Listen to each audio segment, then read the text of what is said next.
got a battery-powered vacuum, a battery charger that's not convenient, extra space, and a whole bunch of other stuff in my shop that needs to be organized. So we're going to organize these clear totes and make a home for this vacuum cleaner. My name is Eric Strebel.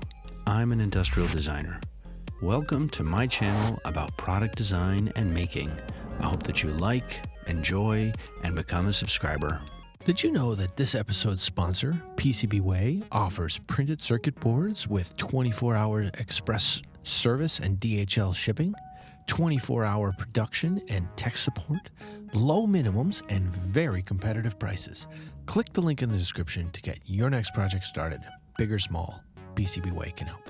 I'm going to start by taking some basic measurements of the area and the components that I want to put in this space and kind of lay them out visually. Then I'm going to start, like I do many other projects, by doing a sketch, and this is going to ultimately become my blueprint and my guide for building this storage system.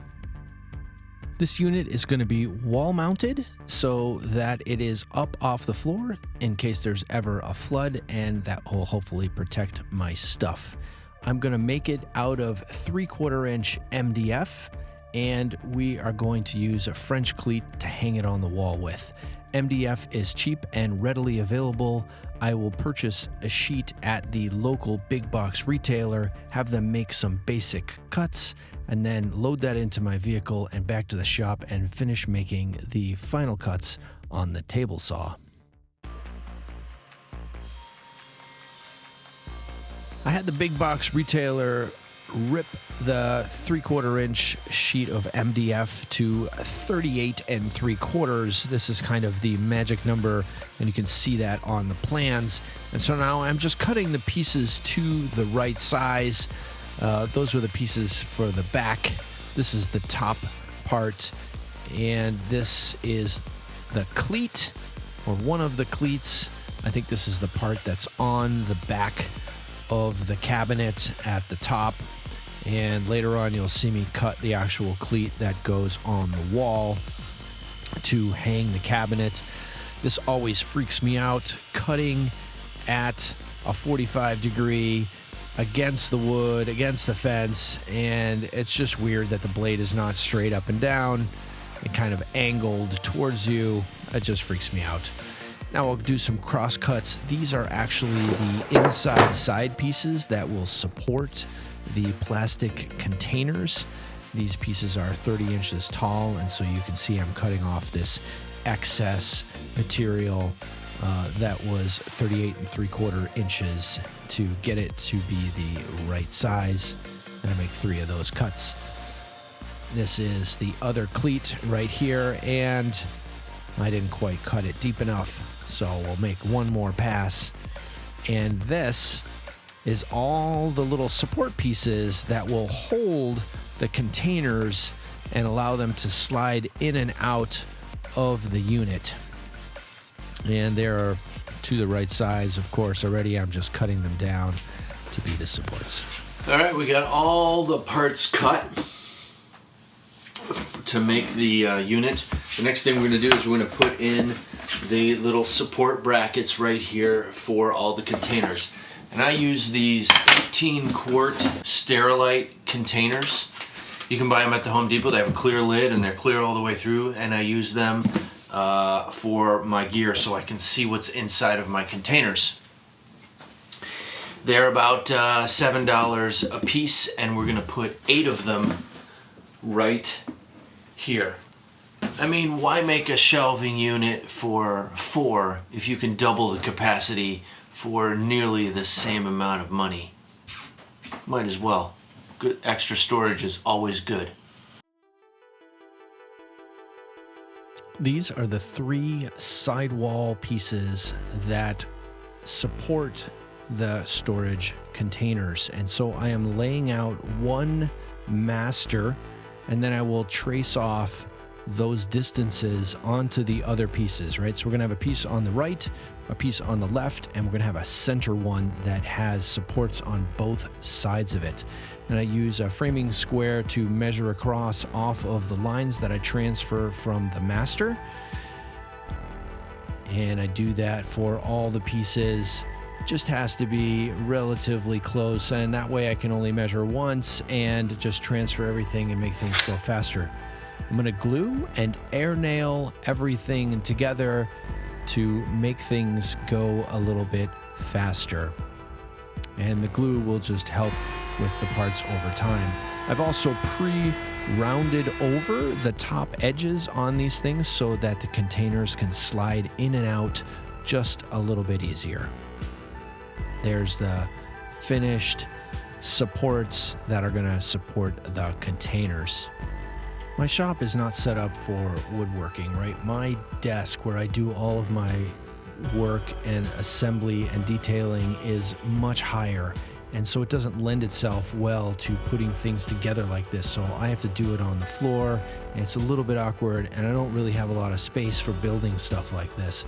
So it's kind of tucked into the corner, and I'm sort of working in place. It's also where my tools are. So thus kind of the awkward views and the small space, but you get the idea. I manage.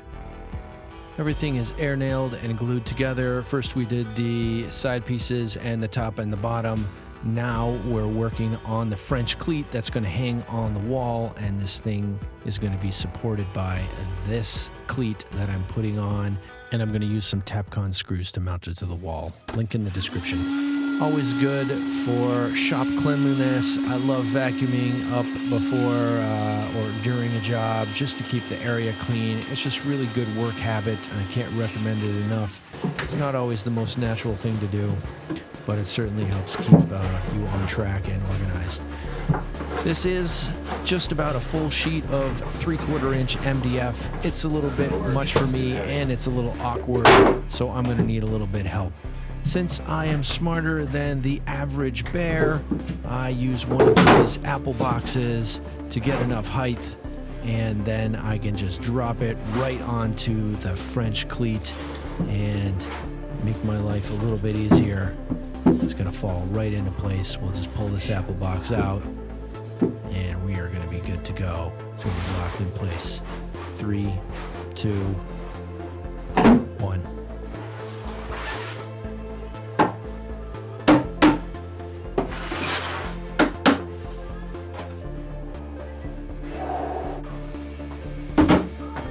Time to load up the containers. I will put some of the existing containers that I have stuff in them already, and then some empty ones that I want to have for stuff that I need in this area, like for paint supplies and things like that. I'm going to leave a link to the Amazon store below for many of the supplies and tools that I use. The Amazon store does not have clear lids for these containers. Only at the orange big box retailer do they have this, and when you purchase from Amazon, you help my channel. Let's put the vacuum cleaner up there along with the battery charger, and I think I'm going to store my cordless drill up there as well. So super happy. Finally a place where all my batteries can be charged and my gear can live, and I can easily access it for when I need it while I'm working in the shop.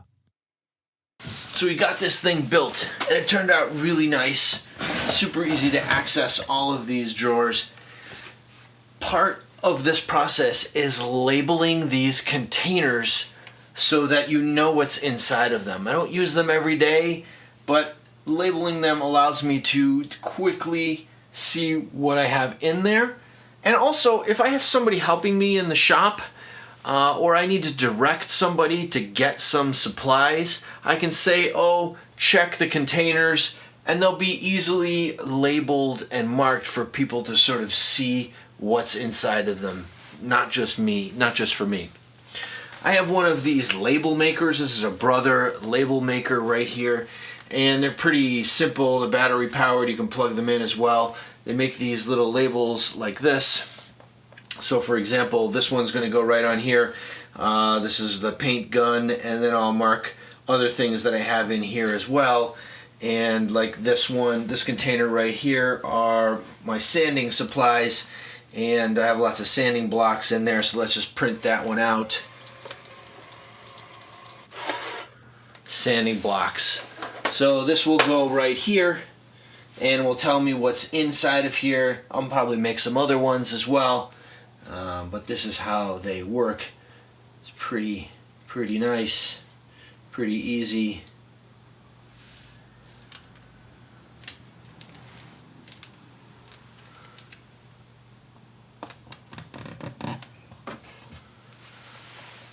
And then I can immediately see where this container is from afar and know what's in there. Super useful for the shop and a great way to stay organized and know where all your supplies are so you can work quickly and efficiently.